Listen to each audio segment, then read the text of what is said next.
तो स्टूडेंट्स आज हम BPAG 172 की यूनिट 4 को डिस्कस करेंगे स्टेक होल्डर्स इन गवर्नेंस। इसमें हम 7 टॉपिक कवर करेंगे। सबसे first introduction, second stakeholders meaning, third stakeholders theory, fourth stakeholders in governance process, fifth significant of stake holders in governance process, six stakeholders involvement in governance and last stakeholders in governance. सबसे first हम इसके introduction की बात करेंगे। देखो, जो हमारे stake holders होते हैं वो कोई भी इंडिविजुअल हो सकता है, ग्रुप हो सकता है या फिर ऑर्गेनाइजेशन हो सकती है जो कि गवर्नमेंट के जो भी डिसीजंस है उससे इफ़ेक्ट होती है।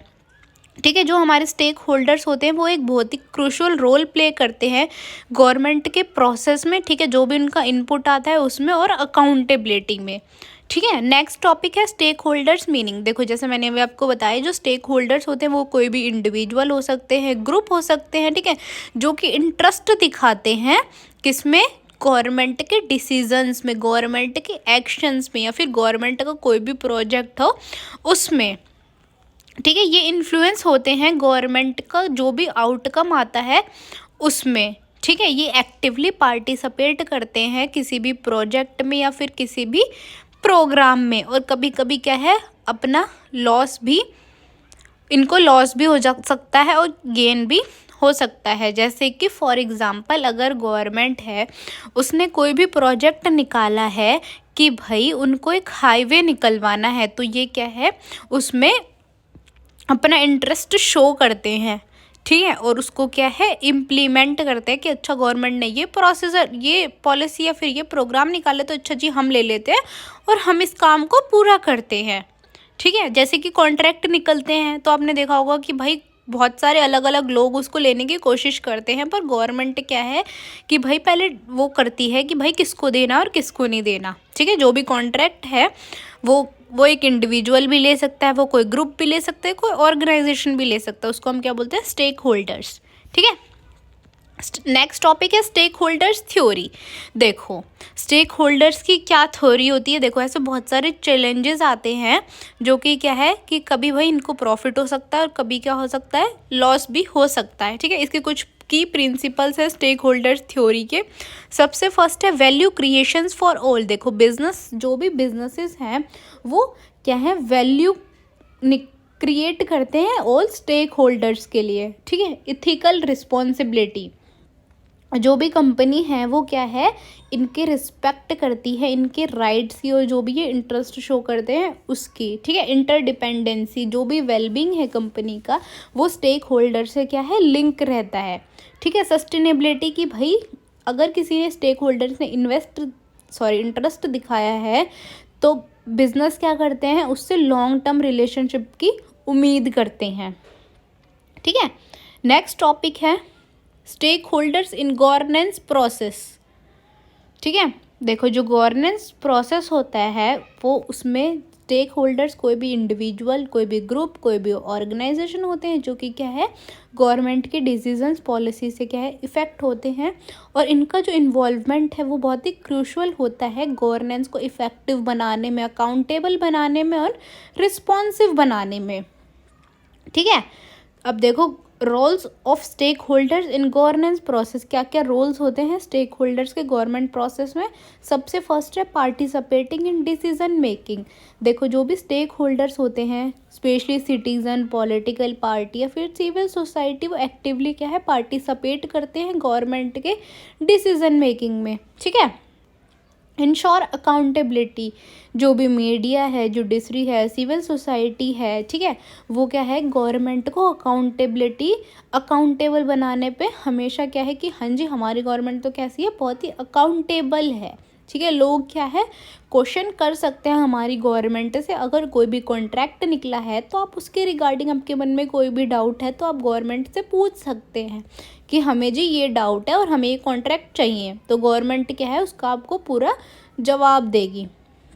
ठीक है, इन्फ्लुएंसिंग पॉलिसी। देखो, जो बहुत सारे स्टेक होल्डर्स होते हैं, बिजनेस होते हैं या फिर जो भी ग्रुप्स होते हैं, वो क्या है कि भाई अपने एक्सपर्टीज़ को प्रोवाइड करते हैं किसी भी पॉलिसी में हिस्सा लेने के लिए। ठीक है, advocating for rights and interest. देखो, जो भी स्टेक होल्डर्स हैं, लाइक लेबर यूनियंस है, मॉनिटरिंग ग्रुप है, इंटरनेशनल ऑर्गेनाइजेशन है, ठीक है।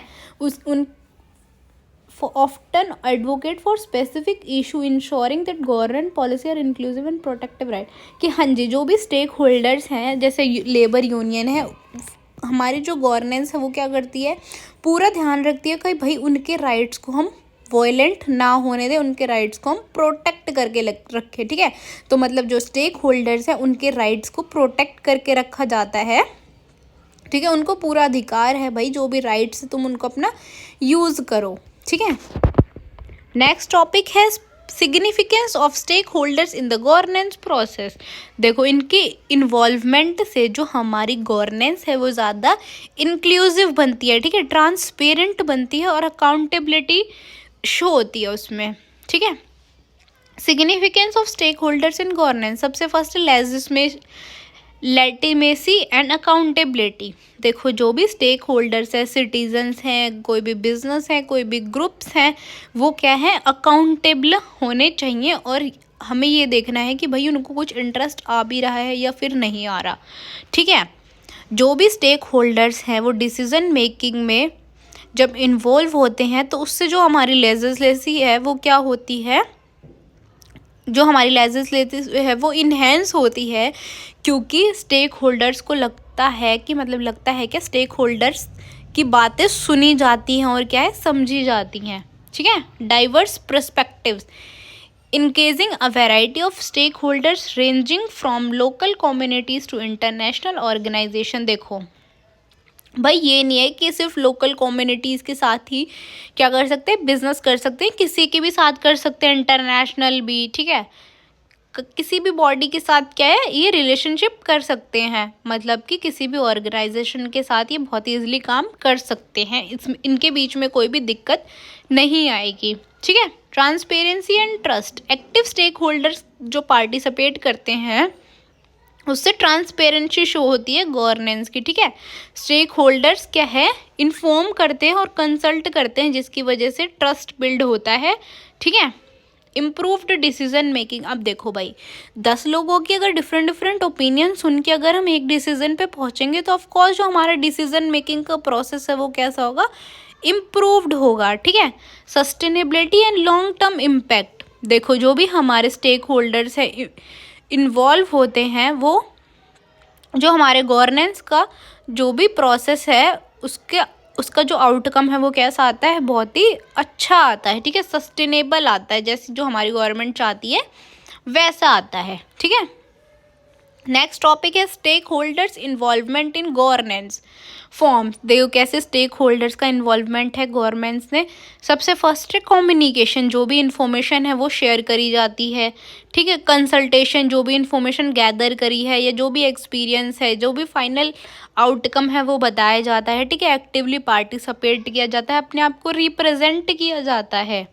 ठीक है, लास्ट टॉपिक है stakeholders in governance example. देखो सबसे फर्स्ट है citizens and voter example, the general public include voters and non voters who are directly impacted by government policy such as tax, health care and education. देखो जो भी हमारी क्या है public है, चाहे वो वोटर है या नॉन वोटर है, वो डायरेक्टली क्या है गवर्नमेंट की पॉलिसी से इम्पैक्ट होती है, जैसे टैक्स, हेल्थ केयर, एजुकेशन। कुछ पॉलिसी गवर्नमेंट की अच्छी भी होती है, अगर हमारे घर से पैसे जा रहे हैं तो वो पॉलिसी हमें कैसी है, बुरी लगती है, पर उससे किसी ना किसी का तो भला होता है ना।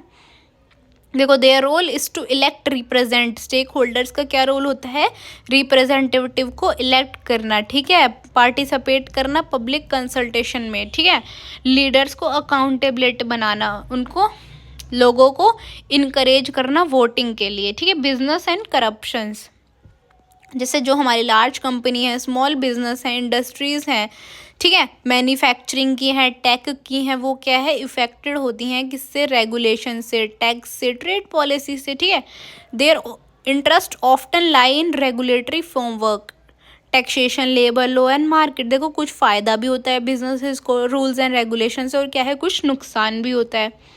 ठीक है, लेबर यूनियन की भाई उनके जो भी लेबर यूनियन के जो भी राइट्स हैं उनको प्रोटेक्ट किया जाता है। ठीक है, उनके लिए ज़्यादा से ज़्यादा एम्प्लॉयमेंट क्रिएट किया जाता है, एम्प्लॉयमेंट अपॉर्चुनिटीज़ दी जाती हैं उनको। ठीक है, then negotiate on behalf of employees, ये क्या है कि नेगोशिएट कर सकते हैं अपने एम्प्लॉयज़ को बिहाफ पे कि भाई उनको जो भी वेजेस हैं वो सही दी जाए। उनकी वर्किंग कंडीशन क्या है, ये नहीं है कि आप दिन रात उनको लगा के रखो, नहीं, उनकी एक फिक्स्ड वर्किंग कंडीशंस होनी चाहिए, ठीक है, फिक्स्ड वर्किंग आवर्स होने चाहिए, और जो भी बेनिफिट्स हैं वो उनको हमें प्रोवाइड करने ही करने हैं। ये नहीं है कि भाई ये लेबर है तो हम इनको क्या है एक्सप्लोट करते हैं, नहीं, हम इनको राइट्स का भी ध्यान रखना है, उनकी वर्किंग कंडीशंस का भी, जो वेजेस हैं वो भी उनको टाइम टू टाइम मिलनी चाहिए, ठीक है। अगर कोई पढ़ना चाहता है तो उसके लिए क्या है, एजुकेशन सिस्टम होना चाहिए। ये नहीं है कि ये गरीब है तो नहीं, नहीं, उसके लिए भी एजुकेशन प्रॉपर प्रोवाइड की गई है, आप जाके एडमिशन ले सकते हो, ठीक है। आई होप कि आपको ये यूनिट समझ आई होगी। अगर फिर भी आपको कोई डाउट है तो आप मेरे से कमेंट्स में पूछ सकते हैं। And thank you for watching.